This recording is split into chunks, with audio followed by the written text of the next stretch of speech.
Hello world, hello YouTube land. Does anybody remember what happened to the Occupy movement? I might have some answers for you. Turned into a comic apparently. Okay, what we have here is a Kickstarter campaign. That's when if you like the idea or something, you give the project a few quid and hopefully it'll get it up and running. These people here, on the back of their comic, all those names. Give a few quid, a few dollars, a few yen, whatever, and they've got this comic up and running. It's issue number 2 I'm going to review. Okay, it's not a structured narrative from beginning to end like most comics that I review. It's a collaboration of different artists and writers. Probably about 30 different people have collaborated on this comic. What I'll do is I'll just open the comic up and go from beginning to end and give you my general opinions and views on what's going on here. Okay, like I say, it's split up into some different stories. I'll take the stories one at a time. There's some good artwork as well. Some good stuff to stick on your wall if you're here for the various kinds, like myself. Okay, the first story is called The 1% Solution by Mark Sable. It's fair to say a guy who seems to have quite a privileged background and education. He's gone to decent schools and always makes appear to have gone into the financial sector to make lots of money for themselves. He dipped his toe in it, didn't like it, jumped out again and decided to do comics instead, so good for him, good for that guy. The second story is the highlight of the comic by far. It's by a guy called Si Spurrier, he's the writer, but I'm more interested in the artist. The artist going by the pseudonym of Smudge. If anyone's a fan of horror comics, what's being produced by Dark Horse at the moment, in eerie and creepy, you might recognise that artwork has been very similar to that produced by Bernie Wrightson.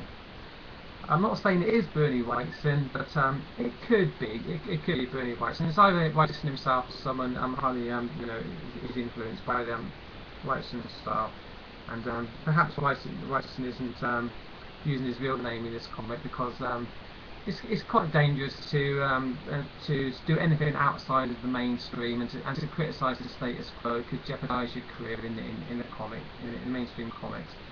So perhaps he's just going to put his work out there to show that I do support what the Occupy movement is about, but he's not brave enough. I know it's harsh to actually put his real name down as the artist there.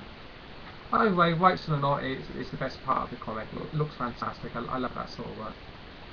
The next story in this comic is it's called Single Family Home. It's a little bit cliche story, but it personalises what happened in 2008 with the financial crisis. It shows a family, young couple meeting at college, getting married, having children, and then their relationship falls apart because of money. A sad story, but a low cliched, quite common, unfortunately. The next story is about the Occupy movement's response to Hurricane Sandy and how they help local people. So just a story really there saying that the Occupy movement cares. Can't blame them for putting that in their Occupy comic, can you really?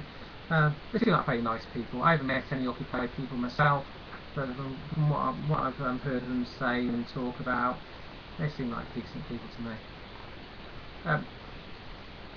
Centre of the comic, we've got this fantastic poster of the familiar V for Vendetta or Guy Fawkes face with a slogan here: people should not be afraid of their governments, governments should be afraid of their people. Yeah. Next we have, do you remember the Iraq war where those playing cards were released with like Saddam Hussein was Ace of Spades and these different generals were the King of Diamonds, that sort of thing. Occupy Comics has taken that that concept and used it for the people responsible for the banking crisis of 2008. The people working within the system, within the American government, people like Ben Bernanke, Paulson, Alan Greenspan, Timothy Geithner, all connected to the Treasury and the privately owned Federal Reserve. Quite detailed biographies here and analysis of what these criminals actually did, how they made rich people even richer and lined their own pockets in the process. Next we've got this lovely little drawing here, which asks a very important question for the Occupy movement. What next? That's what it says. What next? Indeed, what next for the Occupy movement? Is it just going to be a comic that people will forget about in a few months, or is something else going to happen? Let me know. Next we have a academic scholarly article by Alan Moore. Was it 1, 2, 3, 4, 5, 6, 7, 8 pages, 10, 12, lots of pages with illustrations, looking at the history of comics, pulp magazines, old horror comics, sort of thing that Bernie Wrightson would be drawing, really. You know, Frankenstein and Wolfman and the zombies, that sort of thing. Stuff that Dark Horse still produce nowadays. Very interesting historical analysis of the comic book industry there by Alan Moore. Unfortunately, the Occupy Comics ends on a down point for me with a story by Bill Ayres. That name's quite familiar to me. I know him as the Weatherman guy who was is it Weatherman? Let's see how. I looked it up a few minutes ago. Yeah. Anyway, he was the he seems to have had quite a lot of influence on the young Barack Obama, and well, we all know what Barack Obama has done, don't we?